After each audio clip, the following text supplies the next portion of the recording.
Hey everyone, my name is James. Hope you're doing great and welcome back to another video.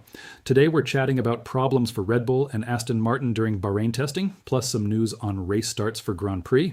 If you like the video, please give it a like and subscribe for more Formula One stuff. Also, follow me on Instagram and Dex at James'sPN. Links are in the description, but let's get right into it. So let's start with race starts. We know that for 2026, the MGU-H has been taken out, and because of that, it takes longer for drivers to get the turbo spinning up, and this is turning into a slow process. Drivers also have to be careful not to rev the engine too much and push too much energy through the system, with anti-stall kicking in a lot during practice starts in Bahrain testing.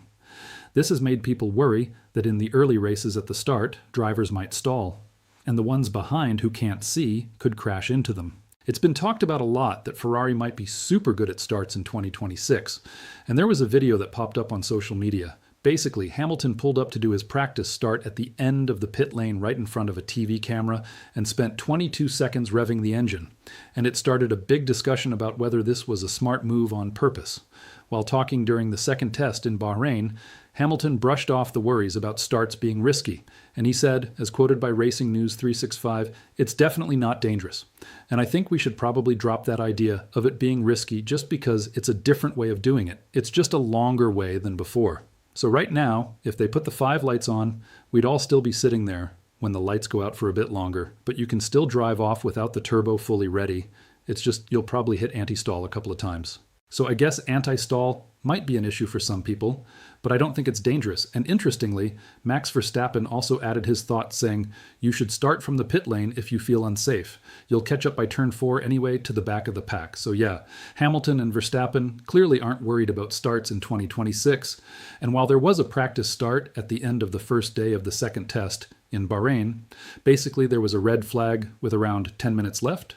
Drivers went back to the pits, came out again, did 2 formation laps, and when they lined up on the grid, there was a blue flashing light that told them the start was about to happen. Then the red lights came on like usual, and the drivers took off. From what I saw, it looked totally fine. All the drivers got going, no problems at all. So yeah, that's good news. But let's talk about Red Bull and Aston Martin, who both had big reliability troubles on the first morning of F1's second preseason Bahrain test. Basically, Isaac Hadjar was driving the Red Bull, and his time on track was cut short because of a water leak in his Red Bull powertrain's engine, so he only did 13 laps while the team worked to fix it and get him back out for his full day in the car. The good part was that Hadjar got to do full running in the afternoon. Still, Red Bull finished the day with only 66 laps, and if you compare to Mercedes, for example, they did over 140. But it wasn't as rough as Aston Martin, who only managed a total of 54 laps with Fernando Alonso and Lance Stroll. In terms of Alonso, he was stuck at just 28 laps in the morning because of an engine-related problem. And Sky F1's Bernie Collins said the issue, from what she could see looking into the Aston Martin garage, seems bigger than just a simple engine fix, with Collins saying, as quoted by Planet F1, "The screens have been pulled across at Aston Martin. I think what's happened is they had what we call a bore scope out the back of the engine. That's the Honda engineers using a little camera to look inside the engine and see what's going on there. And I think they found something quite bad, and that sounds like that could keep the car stopped for quite a while if they found an issue inside the engine. I think that will cut their running a lot." Now, Aston Martin did come back in the afternoon with Lance Stroll, but he caused a red flag after spinning at turn 11.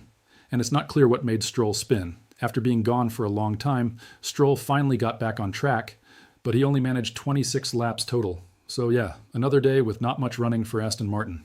Now, as we know, the Aston Martin has been really looked forward to because it's the first one designed by Formula One design legend Adrian Newey. And even though it's not the start Aston Martin wanted in 2026, Alonso feels things can get sorted, with him saying, as quoted by Planet F1, "I think everything can be fixed for sure. Short and medium term, I don't think there's anything that's impossible to fix, but we need to wait and see. We will try and fix everything we can before Australia, and after that, try to fix as many things as possible in the first couple of races before it's too late in the championship. But no, I'm optimistic. I think there's a solution in place." But that's going to be the video from me today. Thank you so much for watching. Make sure to like and subscribe for more videos. And until the next one, take care. Bye.